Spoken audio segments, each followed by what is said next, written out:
voudrais, quand j'aurai plus le sou dans ma bourse, et remonter la Loire jusque devant sa source, au Jarbier de Jonc. Et puis la redescendre. Et je vous en réponds, je me foutrais pas mal des villes et de le pont. Mais je regarderais mieux de Roanne à Montoir, avec leurs cheveux noirs, au bain leurs cheveux blonds. Les filles de la Loire. J'enverrai des bandes et des ribambelles, des grosses et des petites, des laides et des belles. Mais de loin, tout est bio. Je passerai en le mi-temps sur mon vieux bateau, à me faire signe comme ça, gruché sur le coteau, et de la pointe du jour jusqu'à la nuit noire, j'en verrai passer tout au fil de l'eau des filles de la Loire.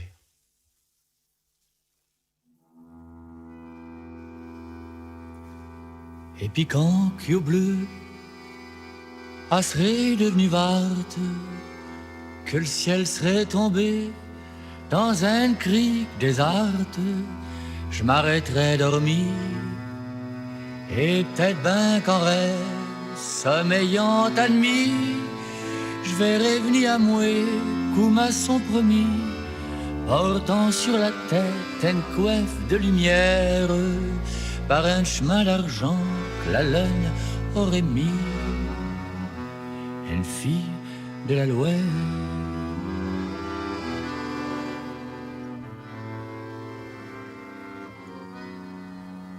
Puis quand que les étoiles, la petite, la grande ours, elles auraient tourné, je reprendrai ma course avec le soulet, et je continuerai descendre et d'aller mon bonhomme de chemin, sans rire, sans parler, sans manger mon sou, et banquier sans boire, mais regardant de chaque bord sans m'en achaler, les filles de la Loire.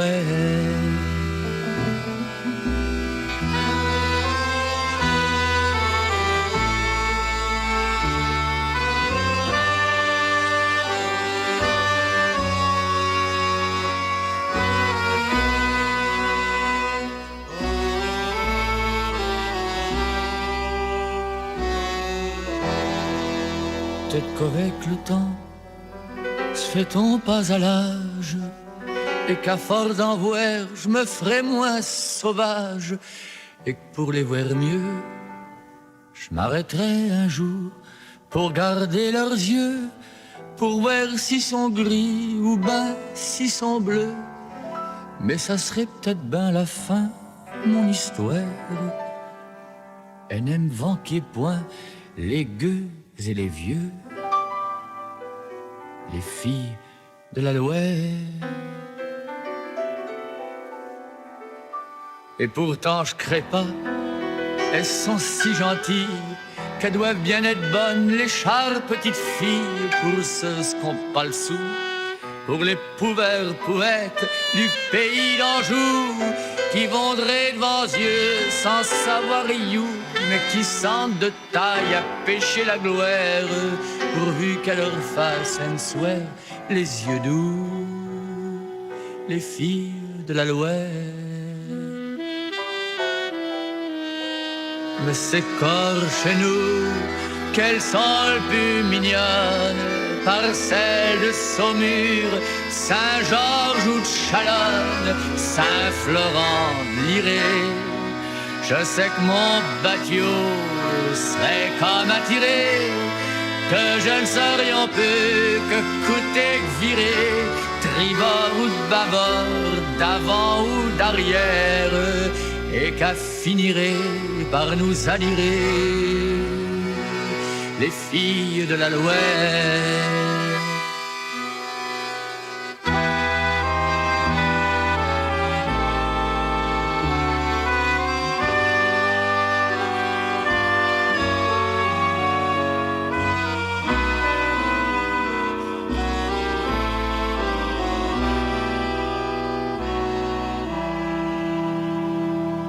Bien un soir devant rien qui serait corps plus belle.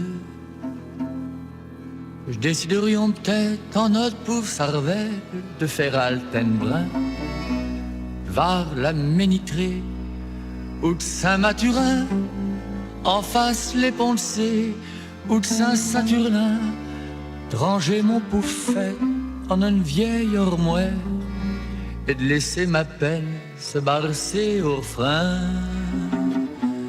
d'une fille de la Loire.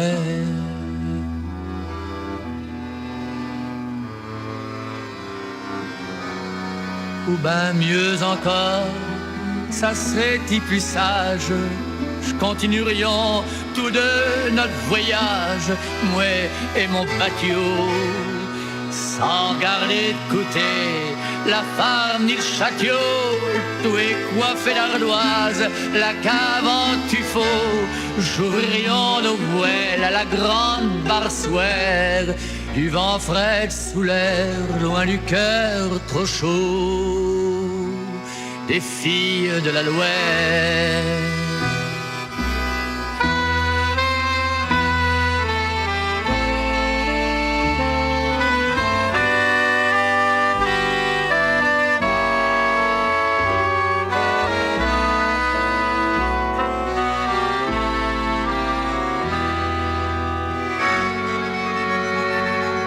Et jurions nous perdre un soir comme la Loire, dréant la grande boire par un chemin de lumière qui ne serait plus d'argent, mais du rouge vermeil, du soleil couchant, un chemin de paradis, couleur de mon sang, pour que je sois moins triste à mon heure dernière.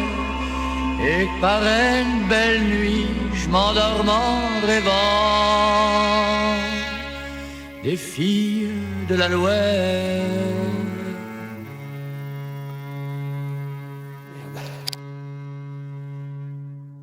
Quand il attelait sa jument grise au vieux tombereau récalcitrant, moi je m'asseyais tout près de la remise et j'attendais là, bien sagement.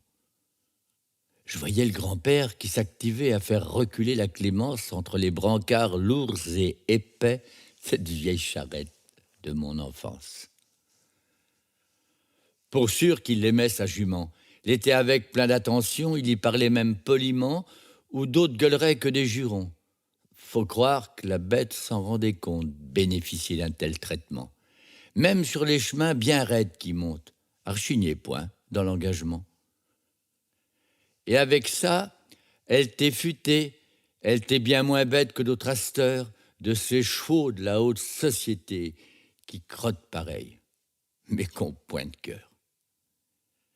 Parce que la Clémence avait pour elle, bien plus que la force et de l'attention, ce petit quelque chose qui rend fidèle la bête à l'homme. C'est l'affection.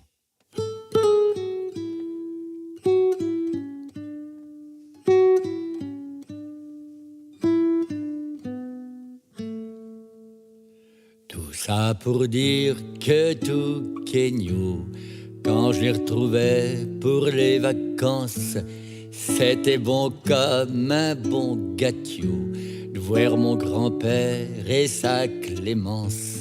J'allais partout où ils allaient, et c'est dire si j'étais bien aise quand tout d'un coup ils m'installaient dans le vieux tombereau sur une petite chaise. Souvent on s'en allait au champ, quelques arpenteurs auprès de l'Othion, où ils travaillaient tranquillement, l'aimaient le boulot à sa façon. C'est même bien des fois arrivé que sur le chemin qui mène au champ, celui qui est tout près de la société, il fasse un signe à la jument.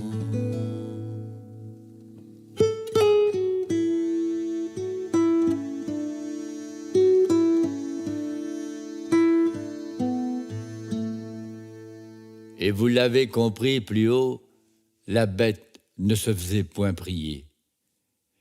Il en va de l'homme comme des chevaux lorsqu'il s'agit de moins travailler.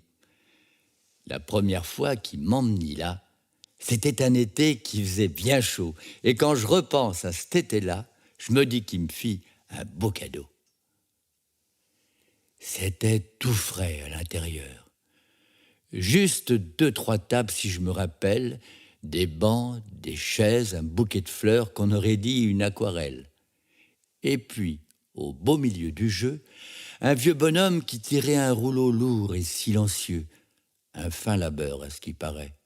« Salut Marcel » qui fit comme ça, tout en tirant sa grosse machine. « Salut Louison, v'là mon petit gars, on a bien le temps de boire une chopine. » Et puis je me dis que c'est le bon moment pour que le gamin prenne une leçon, vu que moi qui joue depuis 40 ans, m'arrive qu'à jouer comme un couillon.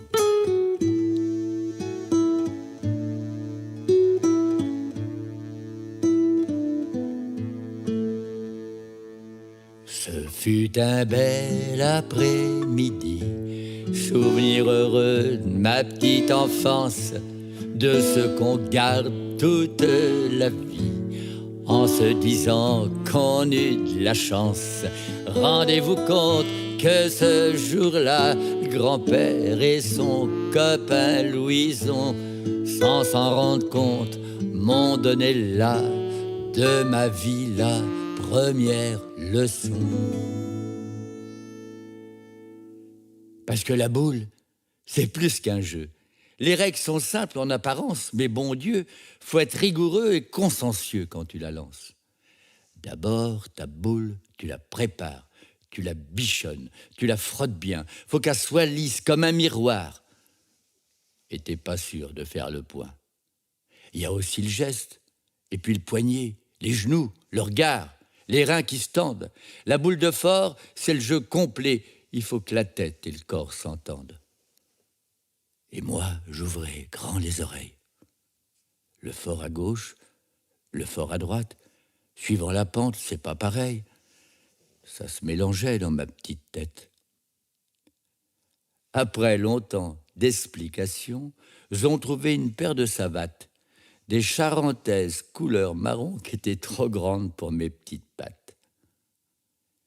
Et puis, sur le jeu tout frais roulé, fallut que je me mette à l'ouvrage. Et jusqu'à la fin de la journée, je les revois corps qui m'encouragent.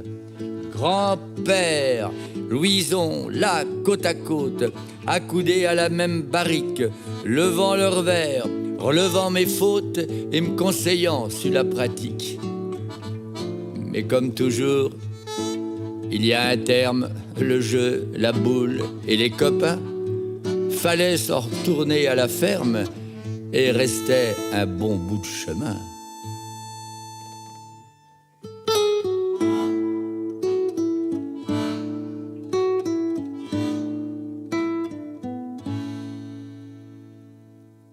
Dans le vieux tombereau, je m'endormis, bercé par le pas de la clémence.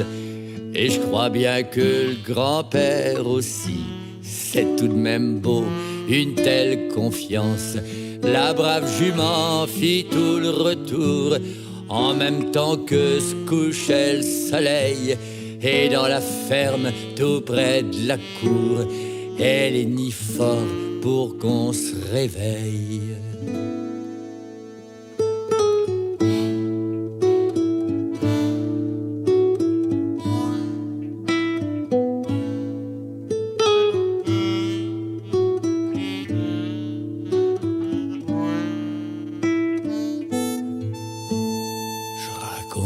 Tout ça, et quand j'y pense, ça s'est passé il y a bien longtemps.